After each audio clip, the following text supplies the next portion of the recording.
Good afternoon, and welcome to MIFA's Guiding Families Through the Maze of Payment Options presentation.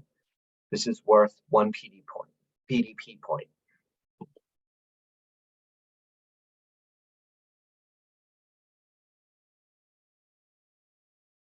little bit about MIFA. MIFA is a state authority created by the Commonwealth of Massachusetts in 1982. We help families plan, save, and pay for college.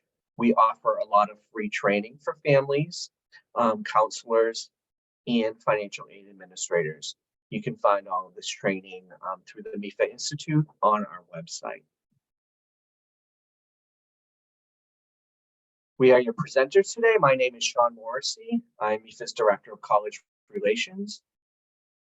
Hi, everybody. My name is Stephanie Wells. I'm also Director of College Relations at MIFA, and happy to be here recording this video for you today. Okay, we're going to go through several decision points that families encounter when they are looking to choose a school and then pay for the school. So first decision point is deciding on a school, and this will entail researching colleges. We're going to go through some different college campus touch points, tools that are available for families, and some guidance for families when looking for a college. So first of all, when you're researching college, you want to research that thoroughly and help families know about some of the tools that are available to them. A great tool out there is the College Navigator at collegenavigator.gov.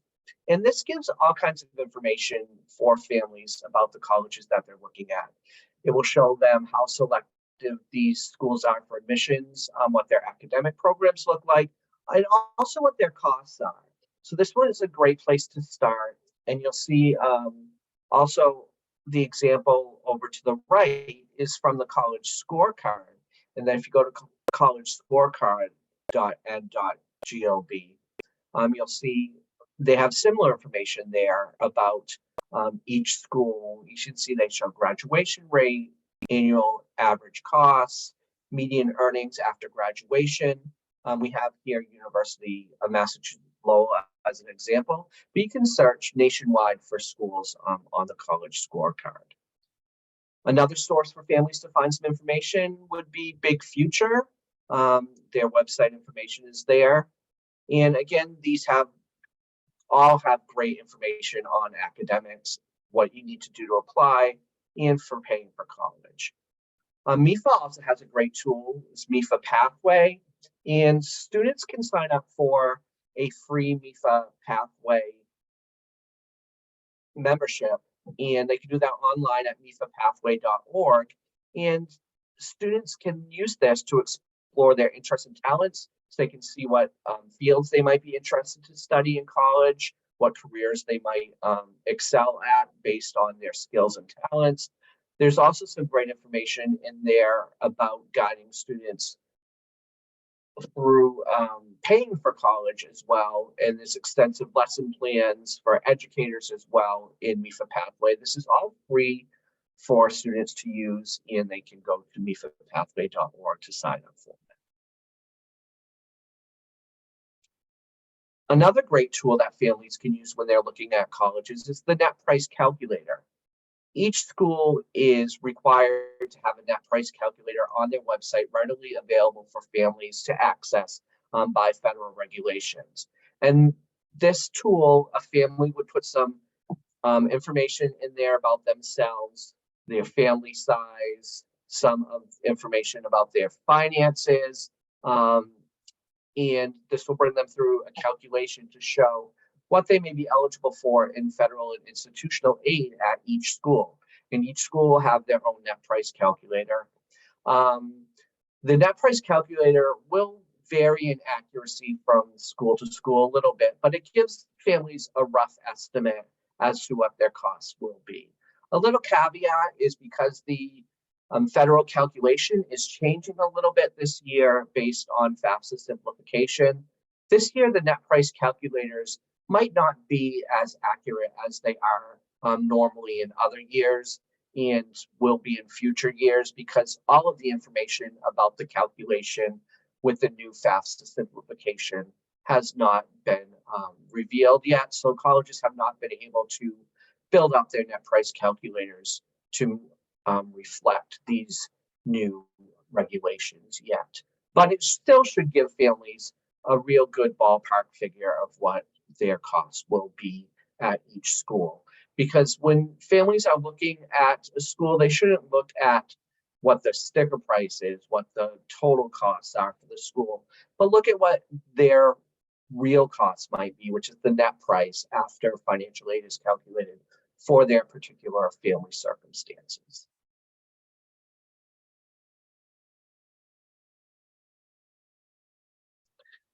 Now, some campus touch points and places along the way that families can get some help from both their high school and the colleges that they're looking at are college fairs that are available at different locations throughout the state. Also, college visits and interviews at your high school. If you have colleges that come in and visit with your students and talk to them personally, that's a great place for families to learn more about different schools.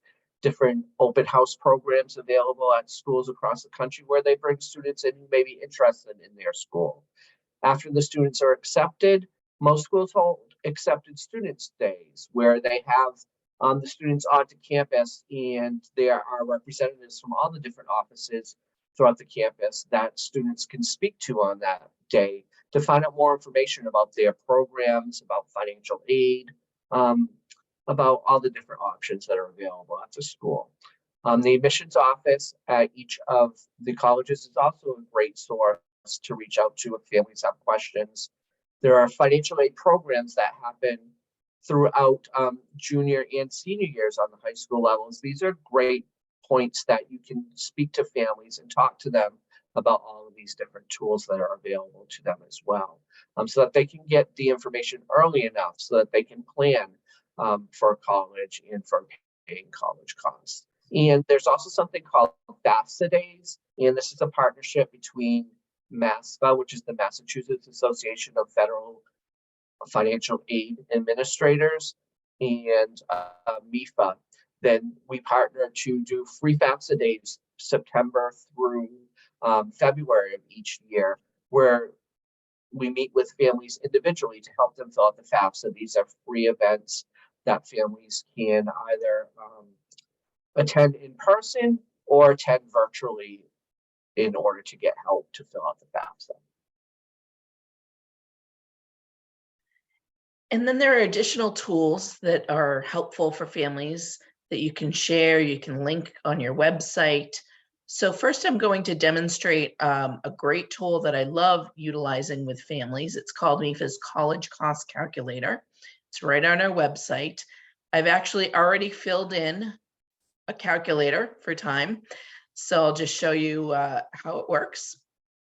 And this is a great way to compare financial aid offers from school to school, because sometimes when families are looking at their financial aid offers, it's like comparing apples and oranges. So this helps families put all the data in one spreadsheet, if you will. They can use a spreadsheet as well, so that they can compare all the different line items, because we really want families to break down the line items of the cost of the college and the aid they're receiving, so that they can see in black and white exactly what they're getting for a net price at each school. So in this example, you can see we have two colleges, College A and College B.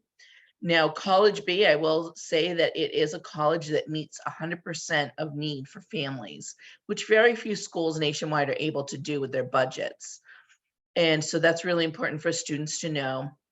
So you can see we've plugged in the cost of attendance here, and I'm just going to scroll down real quick so you can see the bottom line figure. And if we just looked at the cost of attendance for each school, $61,000, a little bit more for College A, almost $84,000 for College B. You might say, geez, College B is much more expensive.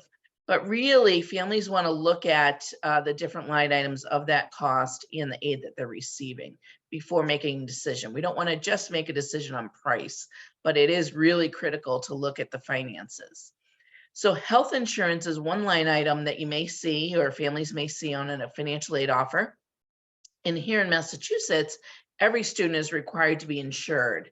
So if a family does not have health insurance for the student, then they would need to purchase the school's plan, which could be over $2,000.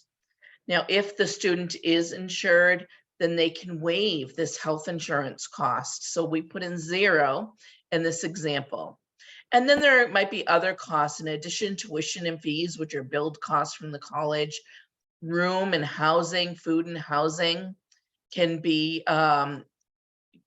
something that if students are living on campus or even an off-campus apartment, they might be able to, put this in their budget. Or if they are living on campus, it would be a billed cost. So you can see there's a little bit of a difference here. And then we have unbilled expenses that we want families to plan for, such as books and supplies. And we have here other costs that could be maybe transportation. So we break down the cost of attendance, and then we want to look at our financial aid offers. So really breaking out the free money, the gift aid and grants and scholarships, and then loans and work study, which is also financial aid, but it's not free. So here you can see this student has gotten a Pell Grant from each school, SEOG grant, which is another federal grant, as well as the state grant. And you can see that each college has also put in significant grants and scholarships from their own institutional budgets. But you can see College B, which meets the family's full financial need, put in a much higher grant and scholarship from the institution. And then the family also received outside scholarships from their local community. So that is the free money. If we look, I'm just going to scroll down again to the gift aid. You can see there's a big difference in that gift aid from school to school. So on the flip side, College B is giving a lot more gift aid than College A. Then we want to take into account federal direct student loans and any other school loans that the school might offer. So in this example, College A has awarded the student the full $5,500 federal direct student loan that a student might be eligible for as a freshman. Now you can see that College B only prescribed or gave out awarded the federal direct subsidized portion of the loan. So a freshman with a $5,500 loan could qualify for up to $3,500 of that loan to be subsidized, meaning interest-free while the student's in school. Now that subsidy is based on financial need by filling out that FAFSA form. So College B here has not automatically packaged, if you will, the federal direct unsubsidized loan, which is the additional portion that would be accruing interest. Now, if a family doesn't see that unsubsidized loan on their financial aid offer, they can always ask the college to award them that additional unsubsidized loan. We do recommend that families utilize 100% of what they're eligible for in the federal direct student loan before borrowing additional loans, such as maybe a PLUS loan or even a loan through NEFA, additional private loans. And then we see, if we scroll down a little bit, we have work study that's been awarded by each college. Now, work study is a job that a student would get on campus and be paid in a paycheck every couple of weeks. And that is a great way for students to help contribute towards the bill to pay for some of those unbilled expenses. And then if a family has financial aid, maybe savings, for example, they could maybe put in their 529 savings that they want to use so that they can get a good, accurate net price. So if we look at the bottom line, we can see, okay, College B was more expensive at the get-go, but once we add in all the financial aid, College B, what the family is paying is actually half of the cost for College A, or approximately half. So this is a great way for families to fill out the information and really truly understand their financial aid offers from school to school. Now, guidance for families is really critical. Here's some of the things that we talk to families about that we would love for school counselors to talk to families and students about when they're, having conversations about the cost of college. So would starting at a community college help them save? Of course, community college is a lot less expensive. Students wouldn't be living on campus, so they wouldn't have those billed costs. And they can transfer those credits to public colleges here in Massachusetts, and even private colleges may be able to accept some of those credits, or maybe all of those credits as well. So it is something to think about for students who might need to get a little bit more academic work under their belt. Going to one of our many community colleges here in Massachusetts can help save, do that for a year or two, and then maybe transfer to the four-year school. They can really save a bundle there. They also want to think about how many other students in the family are going to college in the future. They don't want to tap out all of their borrowing, for example, on the first student if they have other students coming down the road. They really want to think about those 4-year plans for each student. So that 4-year plan is really critical. We often tell families it's an annual process. So we're working on an annual budget, annual financial aid amounts, but they do want to calculate and project out after 4 years, what would they be paying, especially if they do need to borrow for year one. They're probably going to need to borrow for years 2, 3, and 4 as well. It's important for students to be thinking about their projected salary and job opportunities that they might have after graduation so that they can pay back any loans that they borrowed, especially if maybe they've co-signed loans with mom and dad are expecting the student to take over the loans when they graduate. So the family really wants to think about, well, will the student be able to afford to take over that loans if they're going into graduate school and might need to borrow more and might not be working right away when they graduate with their bachelor's degree, for example.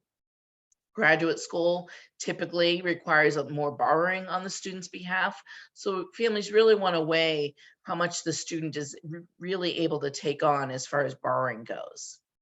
And as we showed you on that calculator, really looking at that net price after financial aid offers are received to come up with a financially sound decision. Academic fit is really critical, but financial fit is very important for the family to think about. And it's important for them to meet those application deadlines so that they don't miss any deadlines, especially maybe at the school for their financial aid applications, or even in Massachusetts to be considered for Mass state aid. The deadline is May 1st. So we really want to be on top of those deadlines, not just for the admissions application, but making sure they know when those financial aid applications are due at each school, in what applications they're requiring, maybe in addition to that FAFSA form. MEFA has a great application manager, college application manager, where families can use that to track what each school is requiring for financial aid forms, as well as their deadlines. And then we are on to decision point 2, understanding the bill and the financial aid offer. And this is where students will be receiving their financial aid offers. We've already gone over comparing those with the comparison tool for MEFA. But once they get the bill, they want to take a look at that as well to see what information is on the bill that may be different from the financial aid offer. One of the big things is work study does not appear on the bill, but will be on the student's financial aid offer. The work study, the students do need to earn that money through a job, and they'll get paid for that separately. So that won't be deducted exactly from the bill. And most schools will have a school portal where all their billing information will be held, as well as their financial aid information. It's important for students to get familiar with that portal and what they have access to within the portal, and check that regularly so that they don't miss out on any deadlines for anything.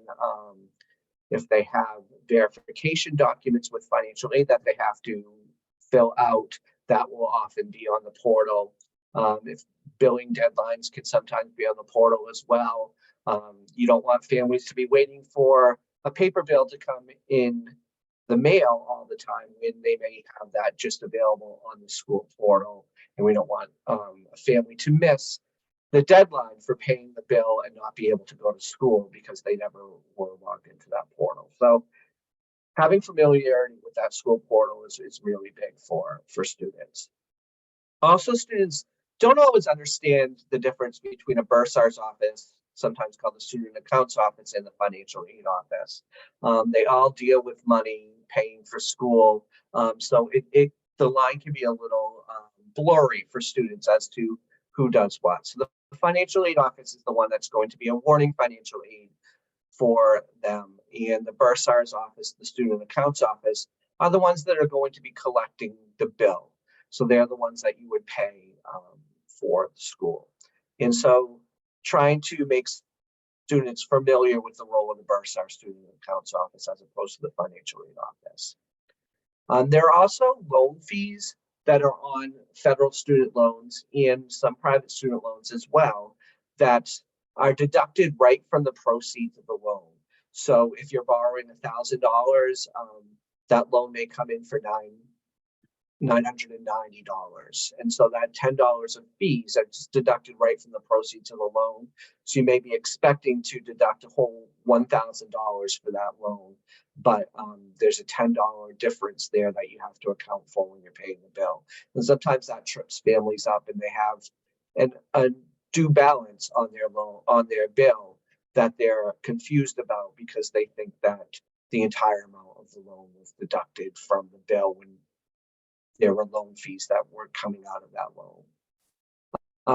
If the family is in a situation where they can't pay the amount due on the bill and there's been a change in circumstances since they filled out their free application for federal student aid, since the FAFSA free application for federal student aid is on prior year information for the tax information on that, oftentimes families will be in a situation where they've lost some income since then. So maybe someone in the family has lost their job. Someone in the family is working part-time now rather than full-time. There could be situations where another family member has moved in with the family. So they have more people in the family now to take care of. In circumstances like that that have changed since the filing of the FAFSA is called an appeal. You want to talk to the financial aid office, see what information that they would require in these certain circumstances, and see if there's more financial aid that might be available based on these circumstances. It's best to always reach out to the financial aid office to see if there's anything else that can be done to help pay that due balance that is unmet need. And we do have a great appeals webinar with a panel of college administrators, financial aid administrators. I believe it's next week. So be sure to either watch that recording or sign up for the live webinar. Okay, so decision point 3. Once families have looked at that cost of attendance, applied any financial aid that they've received, there may be a gap, and frequently there'll be a gap in the cost minus the financial aid that they received. The gap could be their expected family contribution in addition to any unmet need that they may not be getting financial aid for, or it could just be their financial contribution depending on the school. But regardless, whatever that gap is, it's the family's responsibility to pay that amount and to come up with a strategy to pay that. So we like to talk at MIFA about a combination strategy based on an affordable payment for the family. So it could be a combination of savings, maybe payment plans and loans. So let's look at that. So in this example, the family owes $20,000. If the family wanted to borrow a loan for the full $20,000, it would be approximately $200 a month. Now, my first question when I'm talking to a family is how much can you afford per month? And if this family were to say, oh, I can afford more than 200, then I'd say, okay, well, great. Let's not borrow it all. Let's look at other resources before borrowing. Borrowing should always be a last resort. So in this example, the family is going to use a little bit of savings. So maybe the student worked over the summer, maybe the parents have saved in a 529 plan. For example, in this example, maybe they saved $16,000 and they've decided we're going to do $4,000 a year over 4 years. So there we go. We're chipping away at the balance due. We've knocked off $5,000 just by utilizing past income in the form of savings. So this particular family, if they wanted to put it all on a monthly payment plan, let's say over 10 months, it's a budget plan, it would be about $2,000 a month for 10 months, and they wouldn't have to borrow anything. Now that monthly payment might be a little too steep for this family. So they've said, I can't afford the full $2,000, but I can afford $600 a month. So they're gonna do $500 a month on a 10-month payment plan, interest-free. And then the other affordable part of their payment, the extra $100 a month, will go towards a $10,000 loan. So you can see they've chopped their bill in half before they borrowed. So borrowing a $10,000 loan is much cheaper than borrowing a $20,000 loan. And this is the type of counseling that MIFA can help families with. So when families are looking at borrowing, I'm going to show you our monthly payment calculator, student loan payment calculator. Just as an example, it's a great tool that families can use at any point in the process if they do need to borrow to just run some numbers. This is all before they're actually applying for a loan. So if this family, let's say they need $20,000 and it's a freshman, so we have 4 years before graduation. Loans above and beyond that federal direct student loan that we mentioned earlier are credit based. So we want to understand what our credit profile is looking like. I'm going to put in the middle, very good, because most families fall in the middle when it comes to tiered pricing with private student loans.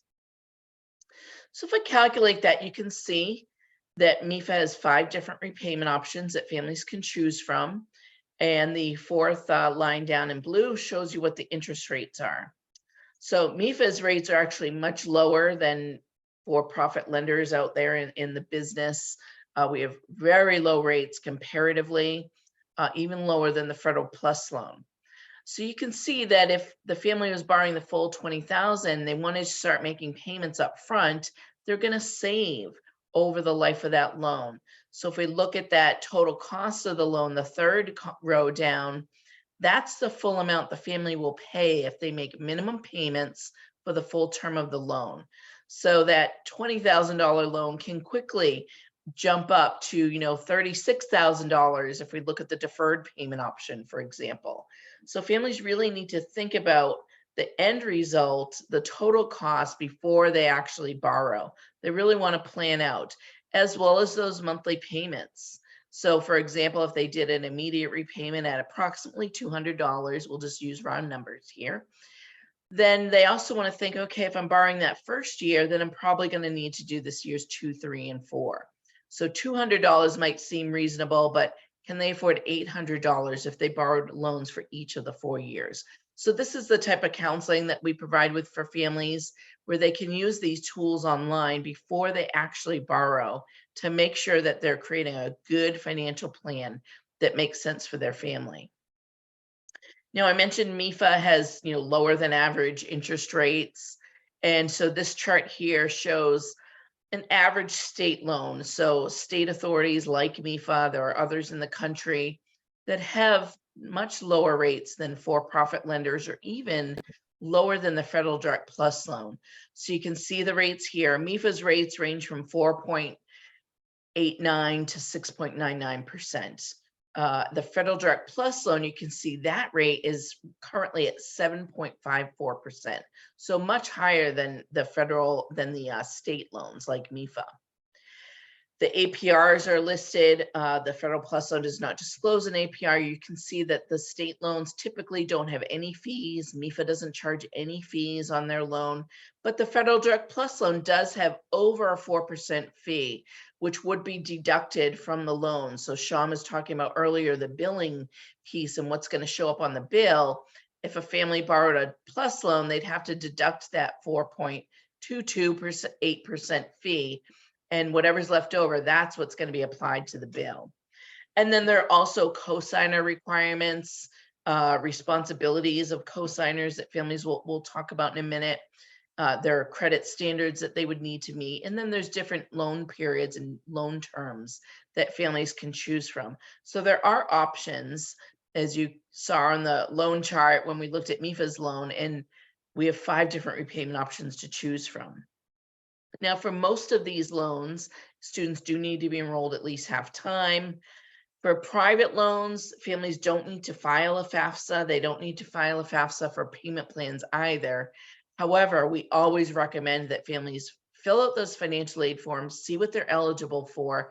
Even if they think they might not qualify if they have higher income, we still recommend they do that, because the student might want to take out that unsubsidized loan, for example, and they need to file the FAFSA to do that. In addition, if the family chose a plus loan, they would need to file the FAFSA to get the plus loan, in addition to any state aid they might qualify for. So it's really important. We always encouraging families definitely apply for the FAFSA form and apply for financial aid. So then it comes time to decision point number 4. So when they have done their research and they're actually going to apply for financing. So let's talk about some of the decision points that come under this topic. So co-borrowers, what does that mean to be a co-borrower on the loan? I frequently might talk to parents who say, well, I'm just co-signing the loan. It's really not my loan. It's going to be the student's loan. And I'm always quick to remind them that anybody who signs on the dotted line for a loan is equally responsible for that loan. So with a MIFA loan, for example, the student and the creditworthy cosigner are signing on the loan. So it's really more like a family loan and everybody has responsibility. Sometimes if parents maybe they don't have great credit or they've had some issues with their credit, they could add on a second creditworthy cosigner to increase chances of approval and also decrease their interest rate. So when it comes time to looking at private loans, the higher your credit score, the lower your interest rate and vice versa. And some loans even have co-borrow release options based on a period of on-time payments that families might need to make. Now, the interest rate is obviously one of the most important factors because it's going to drive the total cost of the loan. The interest rate is a percentage of the amount borrowed that the lender charges for use of its money. Now, there could be fixed rate options, variable rate options. Both are available with different private lenders. MIFA only offers fixed rate options. The nice thing about a fixed rate loan is that your monthly payments stay the same for the full term of the loan. There's not going to be any fluctuation in rates or monthly payments.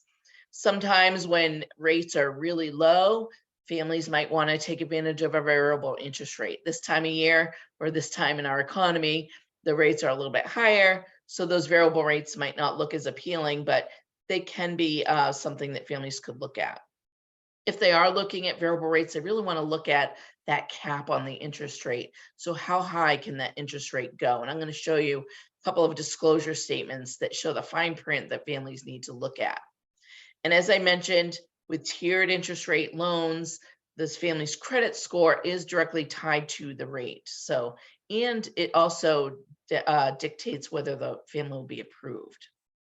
So they really want to look at, when they're looking at these tiered interest rate loans, like loans through MIFA, what is the range of the interest rate? So don't just look at that lowest advertised rate. They really want to look at that lowest rate to the range of the highest rate. So with MIFA, for example, 4.89 to 6.99%. Most families are going to fall in the middle there. So they want to look at that middle range just to get an estimate when they're ballparking rates before they actually apply. Application and solicitation disclosures are required by every private lender to list on their website. So you should be able to find that. If you can't find it easily on a lender's website, you might want to look at another lender because it should be pretty easy to find. And that disclosure statement is going to be very detailed. I'll show you MIFA's. Very easy to find the MIFA disclosure statement on our loan page. It details all the costs of that loan. So if I look at our disclosure statement, let's say for an undergraduate loan here, open this up here. In every disclosure statement, it's a federal template. So all the lenders have to use the same template. Let's see, while it pulls up here, make this a little bit bigger. So you can see it shows the range of the interest rates. It shows a repayment chart of the highest rate for a $10,000 loan. So every lender has to put the same information based on their highest rate for each repayment option. And it shows you that total cost of the loan. And then the second page has all the fine print. So any notes and criteria about the loan is also listed here. So a great resource to look at some of that detail about a loan if you're comparing loan options. So we want to look at, what is the interest rate? Are there any fees? What is that total cost going to be? So here are a couple of examples of a variable interest rate loan. These are not MIFA loan disclosures we're looking at right now. These are for-profit lenders. I'm not going to name names of who they are. But you can see for this variable rate loan, it will show you the range of interest rates. So this loan might start at 5.75, but it can go up to almost 17%. And if you look at the cap or the fees on this loan, you can see what this lender is charging for fees. Again, MIFA doesn't charge any fees. but this lender is charging return check fees of $20 and late payment fees of 5% of the amount due, a maximum $25. So it is good to see that fine print, because these aren't loan terms that the lender might advertise out there. It's going to be kind of buried in these disclosure statements. So you really want to look out for that. And what is the cap on the variable rate? In this example, the loan will never exceed 25%. And then if it is a variable rate loan, in that second page I mentioned, the reference notes, it will tell you what that variable rate is tied to. Is it prime rate, LIBOR? In this example, it's a secured overnight financing rate, which will tell you how much that lender is adding to that rate to get that 5.75 to 16.875. Now here's an example of a fixed interest rate loan. Again, not a MIFA loan, because you can see the rates are much higher. And it shows you an example of a fixed interest rate from a different lender. So you can see the rates, starting rate is over 9%. That's extremely high, up to 13%. And so it shows you what that maximum rate is. And then on the second page, on that first page there, it shows you, I mentioned that total cost of the loan. And that's what families really want to focus in on. If they have, they just get approved with that lowest credit score, and they're being charged the highest interest rate for this lender of over 13%, that $10,000 loan is going to cost, $17,000, $23,000, depending on the payment option that they choose. So it is something that families really want to think about before signing on the dotted line. Okay, we're in the home stretch now. We're going to go over repayment terms, and the repayment terms are going to specify the length of time that you have to repay the loan. So for federal student loans, the standard repayment is 10 years on those. For private loans, those can be longer. That can be up to 15 years, 20 years, 25 years, but always look at the length of time to repay the loan. And for some loans, you can request different repayment terms. Just realize that that's going to have a direct impact on the total cost that you're paying over time. The longer that you take to pay that, the more interest that will accrue on that loan, and the more you're going to be paying over time. So while your monthly payments will be lower, you're going to be paying more for that over the length of the loan. And for different families, they may have different priorities. Some may want to keep their monthly payment as low as possible, so they want a longer term loan. They realize that it's going to cost them longer over the long term, but they can't afford anything more than that for their monthly payment. So they have to choose a longer term on the loan. But the longer you do pay on that loan, the more you will pay in the long run. And like I said, most lenders do offer different repayment terms that you can choose from. For the federal student loans, there are many different repayment options. For private loans, there are less than the federal repayment options, but there still are some options to choose from. Some you can pay interest only for while the student is in school. You can defer while the student is in school, or you can make full payments while the student is in school on those loans. And the nice thing about the different repayment options, if it's an education loan, families can make larger payments or prepay over time without any penalty. So that's really important. I often might see a family who might choose a deferred option because they just don't want to get tied into a monthly payment while the student's in school, but they might make voluntary payments to try and keep that total cost down. And to be a wise borrower, the first thing to do is to know your credit history. Families can look up their free credit report. You can look that up annually for free. A lot of credit cards now are allowing you to see some credit information about what your FICO score is for free.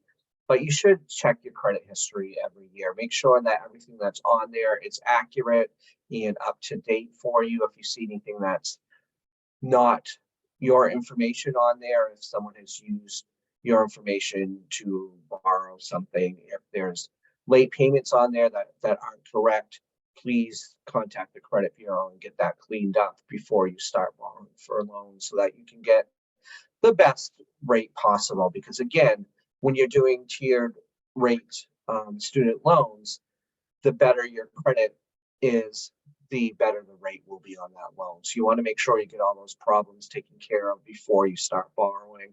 If you don't look at your credit before then, and there's some surprises there, it's a little bit harder to get that fixed once you've already started applying for the loans. So you want to make sure that you do that early.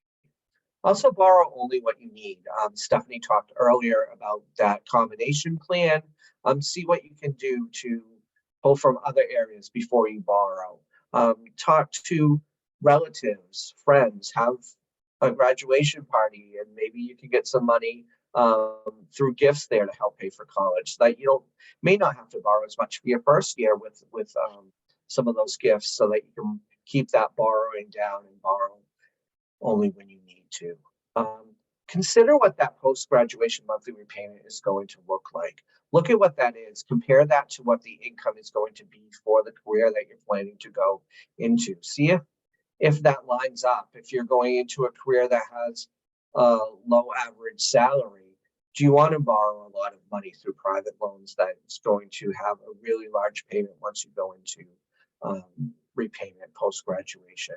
Make sure that those goals that you have are in line with what you want.